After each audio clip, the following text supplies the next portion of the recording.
I'm going to be talking to you today about the topic of agile innovation and the role of empathy in it. And empathy is not something we always talk about or think about when we talk about innovation. So I wanted to tie those two things together quite specifically.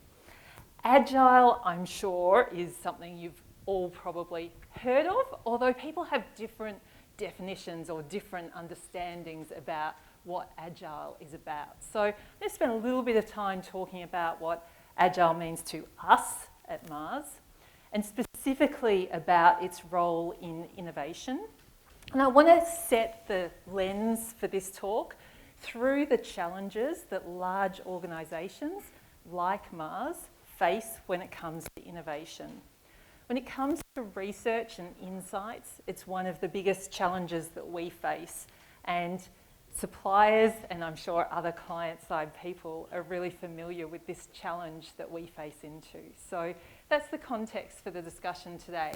And so I'm going to touch on two particular frameworks. It's important to understand them in the context of innovation. So the one on the right here is our design thinking framework. Design thinking is a newish term, but I've got to say the thinking behind design thinking has been around in innovation circles for a very long time. It is effectively a process by which you engage with a consumer, understand their deep underlying needs, identify opportunity platforms off that, and then work creatively to come up with innovative solutions to those problems, narrow them down, test them, broaden it out again, test them again, etc. So it's an iterative process designed to come up with innovative solutions. The newer framework is the one on the left, and that is Agile, a more recent framework, particularly, I guess, for manufacturing type businesses to look at adopting. It's been around, it's come from a tech side, and it's often a kind of misunderstood or not always used in a familiar way term as far as what Agile is talking about. So Agile, we talk about it in two different things. We talk about it as both a culture and a practice. Mostly when people talk about Agile, they simplify it to the idea of it's about speeding things up. Actually, when you work with Agile, the first thing they'll tell you is Agile doesn't have anything to do with speeding things up. And I think we can say that's possibly true, although you hope it's an outcome. Agile is more about how you approach a problem from an internal perspective. It's about breaking down silos as far as communication goes, and it is about speeding up and improving the quality of decision making through what's effectively a project management process. So it works differently, it groups your internal stakeholders differently, and it takes you on a different journey as far as decision making goes. But partly it's about culture too. It's about a mindset of how you're going to make decisions, and hopefully in large organisations it does have the outcome of speeding up your decision making as well.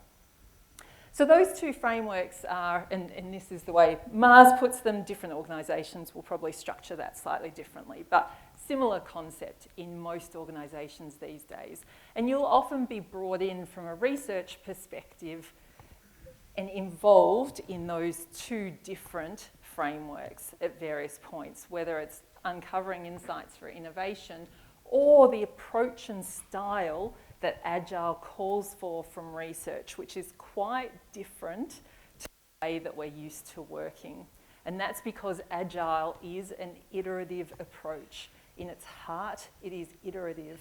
We are used to working in linear project-style fashion, but iterative approaches in Agile changes the way we need to work quite significantly. So, I'm going to talk about three hurdles next. Three hurdles to innovation that big companies face. And the reason I want to talk through this lens is because it's really, really important to understand when you're brought in on a business problem as to the internal context that you're often facing, or the real business and underlying challenges that you're trying to help address. To do that, I'm going to be using an example, a case study that's a real example for us in Mars Pet Care Australia. And it's a great one because I think it demonstrates really well why big business finds it hard to innovate. So, this was our business context. Bit of a graph. Didn't expect that at the start of a qualitative conference, did you? But here we go. So, this is the dog food market in Australia. And it's broken up into 3 subcategories. They're roughly even as far as those subcategories go. So 3 different subcategories.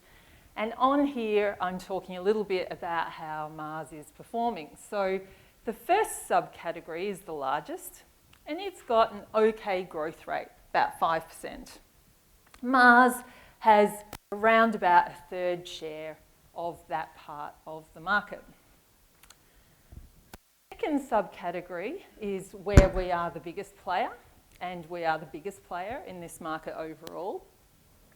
And we have around about a 60% share of subcategory 2, but it has the slowest growth rate of the 3 subcategories at only 2%. So it's not ideal. Great share, but not great growth. The one I want to focus on is subcategory 3. Whilst it's the smallest of the 3, it by far has the fastest growth. It has 9% growth in this part of the market. And our share is 0. We, as a Mars organisation, do not participate or play in this part of the market. Now, how does that happen? We're literally the biggest pet food manufacturer in the world and in this market in Australia, and yet there's a 1/3 of the market with the highest growth, and we're not even there. And that's a problem for us as a business.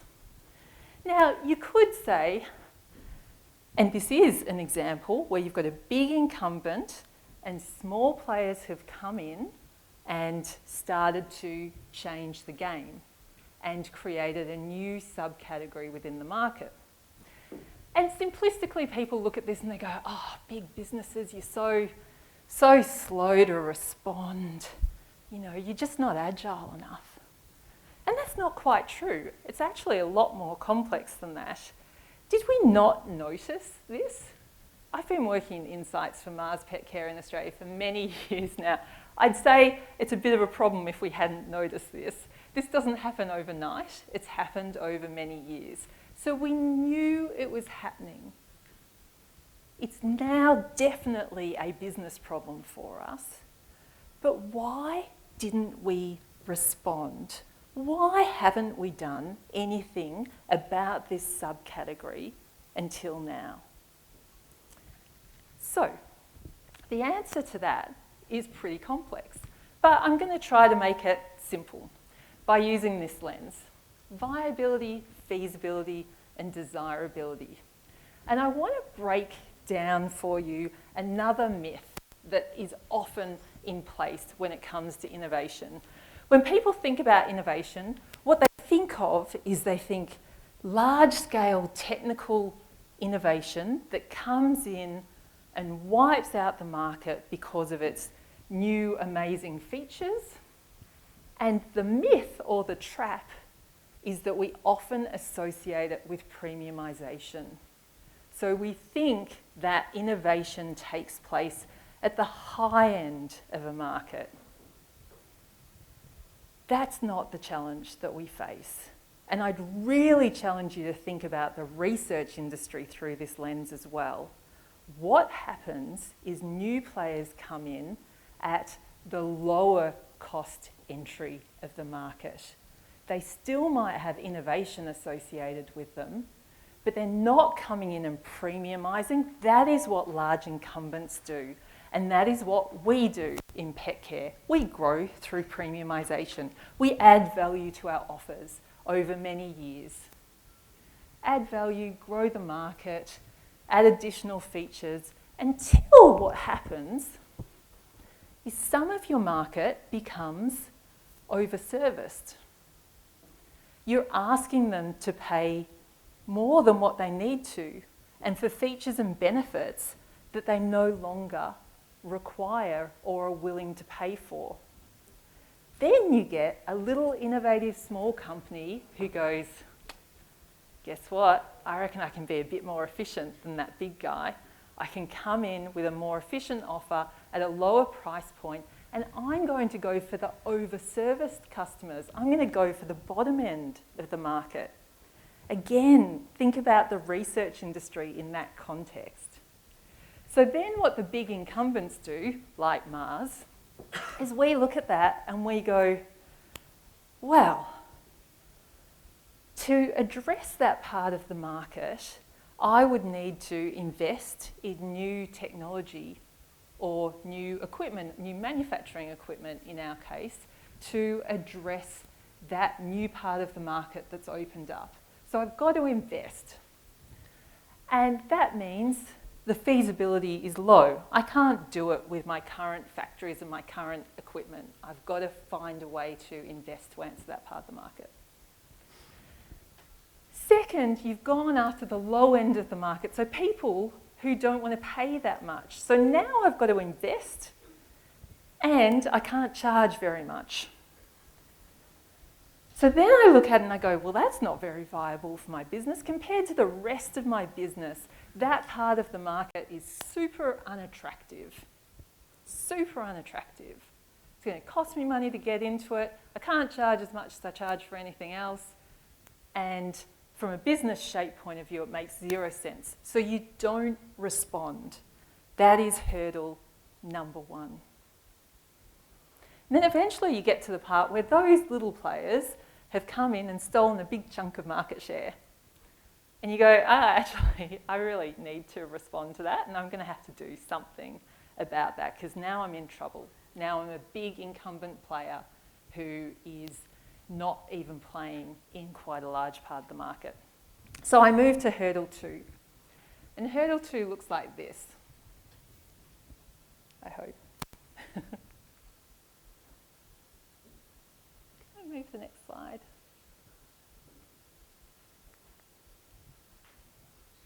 Thank you. Hurdle 2 looks like this. So now we move into an internal process, and they call in insights and marketing, and they go, help, we've got a problem. We're going to have to enter this part of the market. Can you go understand the consumer for us? Why is the consumer doing this? Why have they decided to pick up on this? And so marketing and insights get together and we understand the problem and we write it into a brief and then we hand it over to R&D and we go, R&D, can you make a product to meet this need? And they go, yep. And they go talk to supply. Can you get the ingredients? What ingredients should we use? And supply talks to manufacturing. What can you make? How much is it going to cost us to make that? And then it goes to finance, who wraps it all up and figures out how much it's all going to cost. And then it goes to sales and we go sell it. And often what happens at the end of this long process is you do eventually enter the market, but with something that's not great, not the best solution to the consumer problem. And I can tell you from experience, one of the reasons that happens is that insights get diluted through that very linear process. So you guys might have been involved. You might have written an amazing report about this, full of insights. By the end of this process, you're lucky if there's one line mentioning what the consumer wants in this internal process. One line, maybe. And what happens is not that people are doing a bad job. What happens is they've all got their own problems that they're trying to address, and they have to make decisions and trade-offs all the way through the process. And what criteria are they using? Well, it's different for every function. And that results in this watering down of the insight, and you end up with something that's okay, but it's sort of a big business response to the problem rather than a truly insightful consumer-centric response. So what you want is you want a process, and I keep having trouble with this, thank you, that looks more like this. What you want is you want all those different technical associates to surround the problem and surround the same problem and have the consumer at the centre of that problem for all of them. And the reason that you want this, or one of the ways to think about this is what small players do. Not because they're working to a different process, just because they're small. So often the founder of a small organisation understands deeply the consumer problem because that's what led them to starting their small organisation in the first place. They are the end user. They understand it inside out and back to front. And when you're working with a really small team of people, of course you surround that problem and keep it front and centre of your mind with every decision that you make. And it makes it easier to make trade-offs. And this is actually what Agile is about as a process. It's about changing the approach to stop it being linear and surrounding the problem and putting the end user or the consumer at the centre of it. So we call that putting pet parents at the heart of our decision-making process. And that's the challenge we've set ourselves. How can we put pet parents genuinely at the heart of our decision-making? And we've used the word heart quite specifically. It's not just to put pet parents there, it's to put them at the heart, which is quite an empathetic word. So why use such an empathetic word? Why is that important in this type of decision making? One of the reasons is just simply that you're trying to influence a whole lot of people. And we know from communications research, for example, that the use of emotion makes for more compelling and more effective communication. So if nothing else, using emotion in this communication pathway internally is incredibly important just to make it effective communication. But I'm going to take it a step further. I'm going to use this definition of empathy. The ability to emotionally understand what other people feel, see things from their point of view, and imagine putting yourselves in their place. Imagine putting yourselves in their place. And this is the crucial part for me, which is when we ask all of those different people to make decisions and trade-offs throughout a project, our research is not going to answer every single one of those decisions. The consumer is not going to be the one who is going to sit there and tell you what decision you should make at every turning point.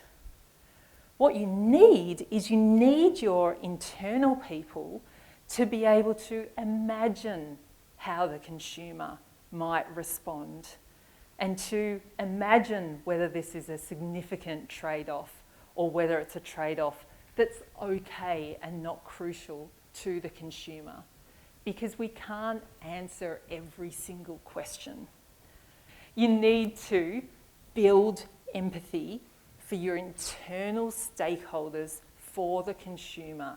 Build empathy so that they can understand and make better decisions and faster decisions that don't require them to go check in or ask somebody every time, because we all understood and empathised with the problem in the first place. And this, to me, is the heart of agility. It's the heart of innovation. And the reason I wanted to talk about it today is because qualitative is the methodology for building that empathy. It's an amazing methodology for it. So we trialled some new practices internally at Mars, and we built a little video with some of our internal stakeholders because we wanted to see how they responded to these different ways of working. And these were subtle changes. I don't want to say we radically overhauled the process. We're testing and learning here for ourselves about how to approach this and do this well. But given the point is what's happening with your internal stakeholders, I thought it was worth hearing from them about what the experience was like when we tried to change our processes in this way. To the shoppers, to the consumers, to really identify what were the tensions, what were the pain points, what they were looking for. And so that way we could actually justify and come up with really relevant and meaningful innovation for them. We can help to expert up our consumer. So hopefully that gives you a good sense of the change that this can create internally. And I just finish with this one last thought or provocation.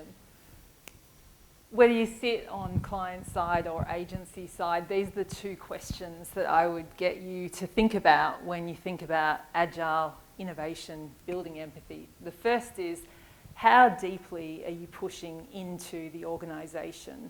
Who are you talking to? Are you only getting as far as insights and maybe marketing? Because it's not far enough and not deep enough into the organisation to create great decision making based upon consumer needs. And secondly, how well are you communicating the emotion of the consumer? How well are you engaging the organisation to feel empathy for the consumer, so that you're not just providing information, but you're helping to build that imagination as an internal function. And that's the end from me.